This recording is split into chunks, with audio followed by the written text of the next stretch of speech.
What's got Sebastian so worked up? Objection. That, apparently. Sebastian, could you please step aside? Edgeworth, all your reasoning up till now was just a figment of your imagination, you know? The culprit had a burn mark. Where was it, you know? If you can't answer that, then your logic doesn't hold up, you know? Where was the culprit's burn mark? I wonder where that burn mark could have been. During the auction, wasn't everyone wearing a disguise?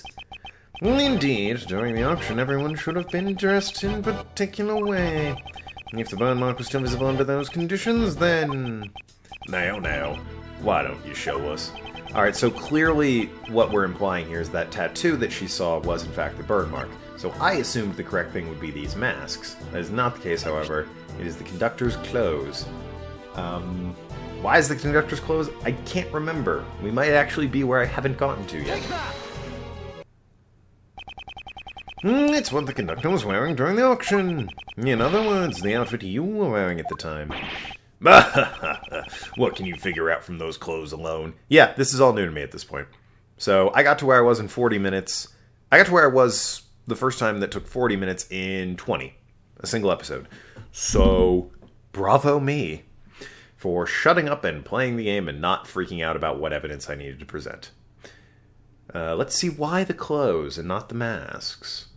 Because I was hoping his mask was part of the evidence, because apparently that was just enough to show off a tattoo or some shit. What can you figure out from those clothes alone? The conductor had been wearing a white suit, white gloves, and a mask. His attire had covered up most of his skin. However, according to Miss Jensen's testimony, the conductor's mask exposed a small part of his face. I just wish that mask had been part of the evidence, because that's obviously what we would have presented there. But instead, I thought it was just masks in general, and then I tried clothes.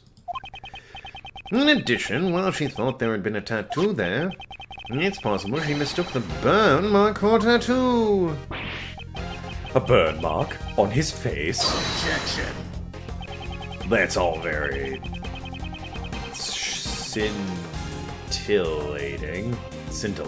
That's all very scintillating, but I'm afraid you're getting excited over nothing, you know. None of the PIC members have any burn marks on their faces, you see. Naturally, that includes me as well, you know. Huh? But, Father, but... Sebastian, could you please be quiet? If you're an idiot, then act like one, you know. Ow. Sebastian knows something. You guys have probably figured. Normally, Sebastian is a nuisance to everyone around him.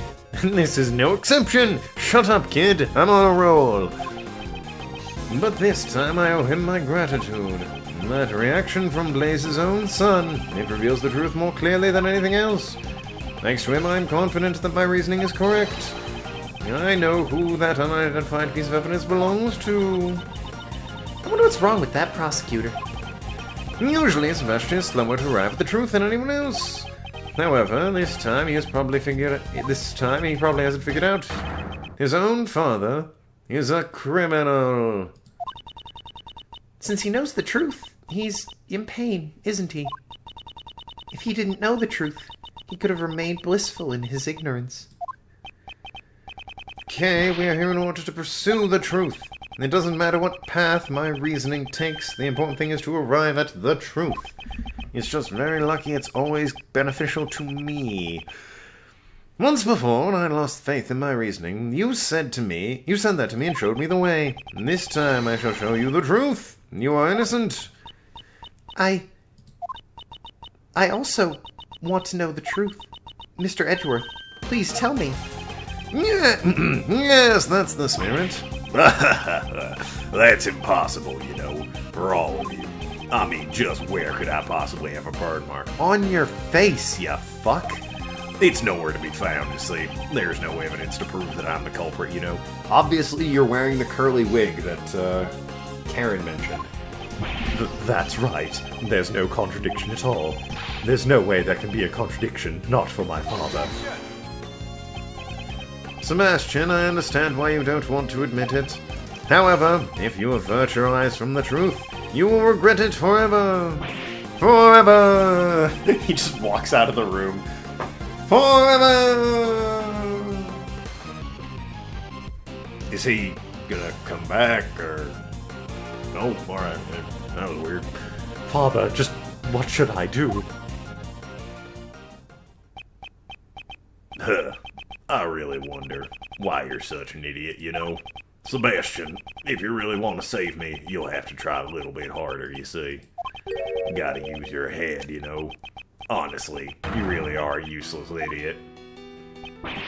No way. But I tried real hard. I tried my best, Father. I went to school you told me to go to, reached the top of my class just like you told me to. Just look at this jacket. Only someone who graduated at the top of his class gets to wear it. You know, if he actually earned the jacket, then credit to him. I suspect his father might have pulled a string or two. I did everything you told me to do. That's how I got to be the best at the academy. I even won all those awards, just so I could be like you, Father. Objection. Birth certificate. You really are such an idiot, you know. Ow. You know those gold stars you got on your tests? I made the teacher give them to you. Every speech and debate contest, all the judges were my friends. Oh dear, oh dear.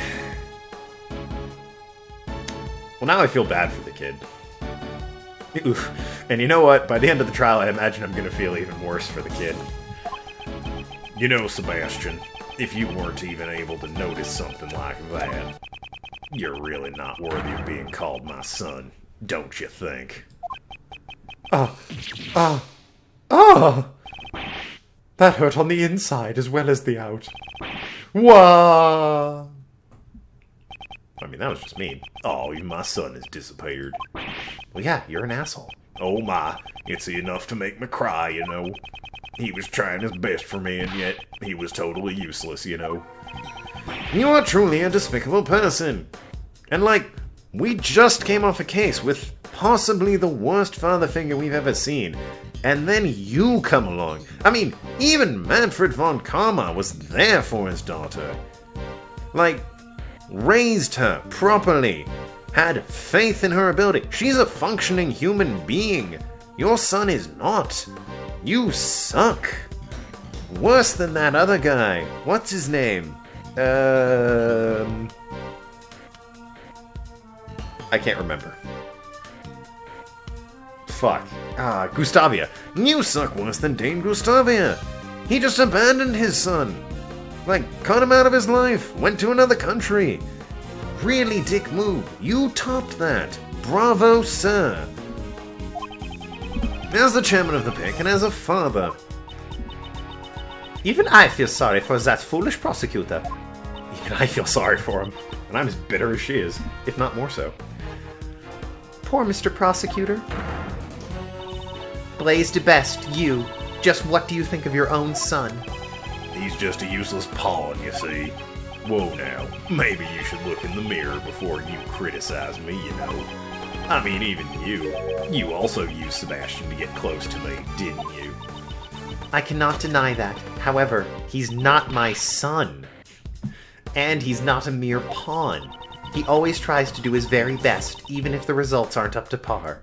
Like, ever. But you know what? He is trying. I have to give him that. I've seen just how hard he tries, and yet you refuse to even acknowledge it. I haven't seen how hard he tries, so I'm being critical. Objection. That kid is no good, you see, no matter what he does, or is told to do. Prosecutor Edgeworth, I shall leave this offering to the goddess of the law to you. Deliver her divine judgment against Blaze de Best. Yes, that was my intention. From the beginning. There was a burn mark on the conductor's face. Then Blaze de Best must be hiding it. Behind that admittedly impressive beard. But what was he wearing during the auction? That is the key to revealing the truth. He's wearing a fake beard, oh my god. Well then, allow me to hear your answer. Please show me the piece of evidence that proves the culprit had a burn mark on his face.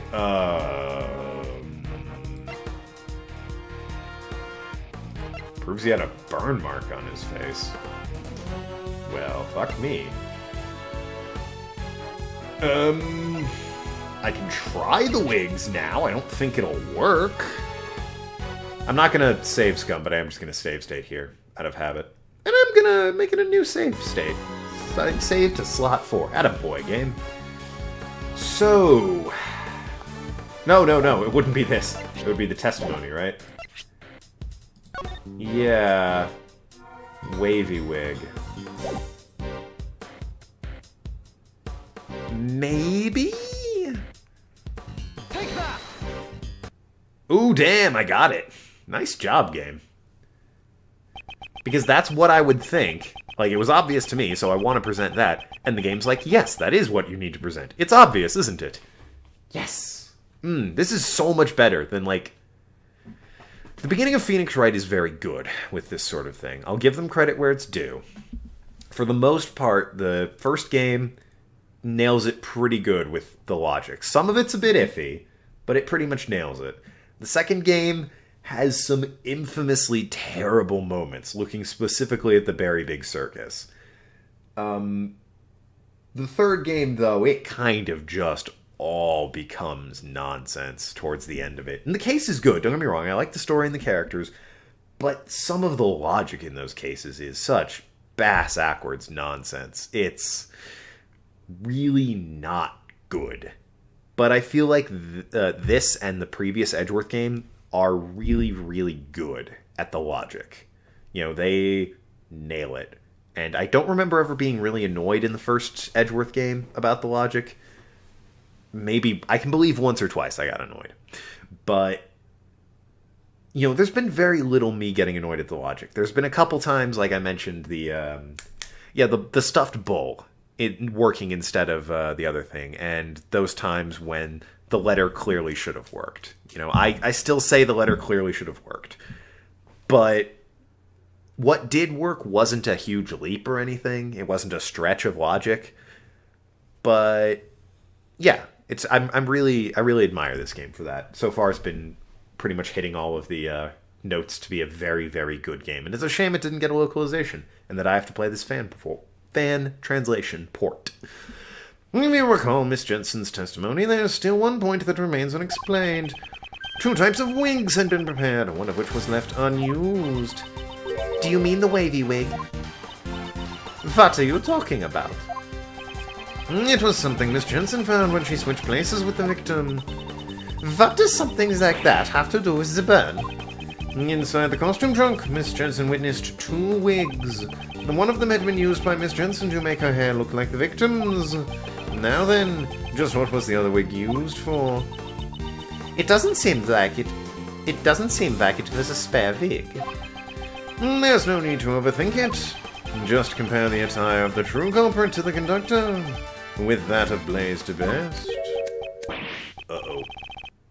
Don't stare at me like that. Don't you think there's just one spot where there is a huge contradiction? Specifically, around his face? So that's not a wig at all. Indeed, it was no wig. Blaze to Best, it was your fake beard. Oh, this isn't good. This is a real beard, you know. Don't tease me like that, Edgeworth. Your son must have realized the truth before anyone else. That's why he was trying so desperately to protect you. You were also worried when he would tell the truth. Isn't that why you drove your son away from here? Because he knew his father was hiding a burn under his fake beard. Girl. Blaze to Best. How about you remove that fake beard of yours? Oh, it burned. Oh, God. Oh, shit. That's not good. Also, the burn is a skull? A burn mark. Prosecutor Edgeworth, justice has been served before the goddess of the law. For that, I give you my thanks. I should be the one thanking you. Blaze to Best, I hereby announce my verdict. You shall be taken into custody for the murder of Jill Crane. Well, shit. Lana, what are you still doing here? Okay, well, that surprisingly wraps up... This case was quick compared to the others, I think. It really feels like it was quicker, you know? Compared to the fucking third case where we flash back and forth in the museums and shit. I guess the fourth case is always... Well, except the first game where it was the last case. Well, alright, except the first 3 games where it's always the last case, but... the first Edgeworth game, the fourth case, was definitely a shorter one. What was the fourth one? In the most recent one, Spirit of Justice it was. I don't remember what it was in Dual Destinies. It wasn't the Space Center, that was... Was it the school? No, I think the school was third. I don't remember what the fourth one was in Dual Destinies. In Spirit of Justice, it was the Noodles guy, which was really just out of nowhere and pointless. Mostly just so Black-Quill could be there and you could play as Athena. I can't remember what it was in Dual Destiny. Someone help me out there. In Apollo Justice, it was...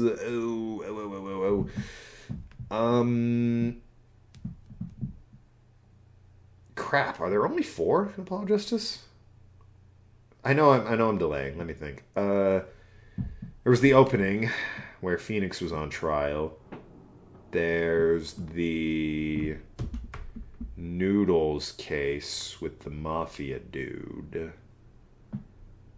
There was the murder Rockstar thing. I guess there's only 4. Because, oh, no. There are 5, technically. The fourth one was like a weird... That was ridiculously short. That was a murder case that ended abruptly short, and we sort of spiraled into a 5th case that involved some time travel. It was weird. Didn't like it. But yeah, the 4th case has been short as of late. I don't even remember what it was, like I said, in Spirit of Dual Destinies. Again, someone help me out. I can't remember what the hell the 4th case was. The first one was the bomb dude. The second one was the village with the dragon or whatever, the demon or some shit. The third one was the school, I think. And I don't remember. The 5th one was the space center. I can't for the life of me remember what the 4th one was. Ah, well. Moving on to this game. That's the important one. Mr. Edgeworth, thank you very much. I'm so happy you believed me at the very end. There's no need to thank me. There's a prosecutor. Well, oh wait, I'm not. No, as a friend. I simply wanted to save you. Prosecutor Edgeworth, I bring good tidings. Merry Christmas. Just sprinkles him with snow and shit. It seems that the former Chairman DeBest has been safely detained in the detention center. However, the search for the murder weapon, the auction gavel, continues. Blaise DeBest is a shrewd man. There's a good chance that he has already disposed of it in his bum. There is also one piece of testimony that concerns me. Blaise DeBest mentioned that the only thing he did not fake were the letters. What do you mean? Thank you so much for helping with my plan. I'm glad we're going to do that. First, he found the letter in Jill Crane's clothes. Then, he also found this letter on Kay, who was unconscious in the storeroom. The contents of the letter seemed to suggest that the two had been corresponding with each other. Which is why Blaise DeBest assumed the two were working together. Ridiculous. That can't be right. After reading the 2 letters, he decided to pin the crime on Kay Faraday. In order to cast suspicion on her, he planted one of the letters in a noticeable spot. The deceased Jill Crane's left breast pocket. Isn't that just an excuse? Yes, that is what I thought as well. It may have simply been a last-ditch effort to save himself. However, before the stern eyes of the goddess of the law, these are the all trivial matters. His crime shall certainly not go unpunished. With this, I have finally fulfilled one of my long-standing missions. Really don't know why he agreed to let me be this. I made that mission very public. It was basically my running platform. Judge Courtney, will you tell me what you know? Why did Blaze DeBest murder Jill Crane? And what lies hidden behind this case? Yes, I don't mind. You have the right to know everything. Long ago, Jill Crane was in love with a cameraman. Okay. That man was pursuing the black market auction as a journalist. Oh, that kind of cameraman. And then, before he could reach the truth, he was erased. Well, shit. The feelings and the items Miss Crane whatever. Brought her to the auction. She had come to exact revenge on the conductor, Blaze. Although in the end, she was the one who was murdered instead. I see. So that's what happened. While the Goddess of Law cannot condone her actions, we have succeeded in her goal of bringing Blaze DeBest's crimes to light. So Judge Courtney's goal was to expose Blaze DeBest and reveal the dark secrets of the pick. By the way, what happened to the young prosecutor? We have been unable to contact him for some time now. Do you have any idea where he might be? I had not truly been working for him, so... I see. I feel very sorry for him. What you should be sorry for is the fact that he was kept in the dark until now. No matter how cruel reality is, he will have to accept it. If he can't, he won't be able to walk his own path in life. I learned that the hard way. Ever. My father's influence is not something that is easily erased. However, I'm sure he will be able to change from here on out. He's only 17. Yes, that's right. Shirley, you must be right. Don't call me Shirley. Will I too be able to walk my own path in life? Actually, you seem pretty cool with following your father, so don't know about that. Kay, is your body all right? Yes, thanks to you. I'm so sorry, even though you're my patient. Oh, we're under arrest, aren't we? Yeah, that's unfortunate. Ow. You can't just take care of the patient's body, you gotta take care of the heart, too. So says Mr. Stewart. Kay, how are your memories? I feel like I'm on the verge of remembering something. Well then, I shall take my leave here. I will be presiding over Patricia Rowland's trial. Patrol? Pat roll. They did the patrol joke in, Spirit of Justice, but they appear to have used it here a bit sooner. I'll be presiding over Patricia Rowland's trial. That was the warden, yeah? I think so. That would be the trial for the murder of Horace Knightley, who was in charge of the defense. Miss Crane was supposed to be his defense attorney, but now that she has passed away, we are currently arranging for a replacement defense attorney. I know a guy. Ha ha ha. This really feels like Case 5, you know? Jill Crane had been in charge of Patricia Rowland's defense. It is all weirdly connected, isn't it? Just like the previous game. I also have to get in contact with Sebastian quickly, since he's the prosecutor in charge. Well then, I mean, she's totally guilty. It's a fairly easy open and shut game. Whatever. Please wait. What about Mr. Edgeworth's prosecutor's badge? What will happen to his prosecutor's badge? With the chairman's arrest, the pick no longer functions. Jesus. There's like 10 other people. It all shuts down with him gone? So I cannot answer that question easily. Maybe stop doing that. Perhaps one could say, only the Goddess of Law knows. But that's... You don't need to worry about me. This is the path I have chosen. It seems you have no plans to change it either. Of course not. I chose this path to seek the truth. With the departure of Blaze DeBest, the law has once again returned to our hands. If you truly desire to continue the prosecutor's path... I mean, yeah, sure, why not? You're very good at it. I am willing to assist you in reclaiming your badge. I appreciate the sentiment, but I must decline. I did not relinquish my badge with half-hearted feelings. I see. It seems that our paths of law will continue to run counter to each other. Yeah, that's unfortunate. Until our paths cross once again, I shall have you hold on to that badge. That was my intention from the start. This a fucking, You can keep this badge until I take it back from you. I plan to. I can't remember the... it's weird reference, never mind. However, on occasion, the Goddess of Law is quite generous. Please return this notebook to its proper owner. Kay's promised notebook! It seems she was scheduled to be put up for bidding on the black market auction. Kind of a dick move, really. The name Kay is written on the notebook. It seems Blaze DeBest quickly realized this belonged to the girl, since the letter he found also contained the same name. Yeah, and, made direct reference to it. You speak as if you really did not know about the letters. Are you saying that Blaze did not prepare the letters himself? Yes, that man said so himself. Kay Faraday's goal was to steal back the notebook. Jill Crane's goal was to get revenge.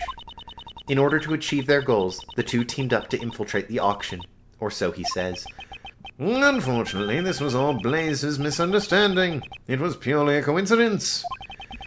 If the attorney from the Pick and Kay were really acquaintances, it would be strange that she never mentioned it to me, considering her personality. You really do trust her, don't you? Yes. In the end, the notebook was used as another red herring, but it's something that is very important to that girl, isn't it? I'll make a special exception and return it. I'm sure that's what the Goddess of Law desires. That's, uncharacteristically generous. I appreciate it. I shall pray she recovers her lost memories. I also appreciate that, I guess. Laters. Is something wrong? Is it? Find out in the next episode. Thanks so much for watching. I've been Tokenlad. Talk to you later, shooting our show. See you around Askland.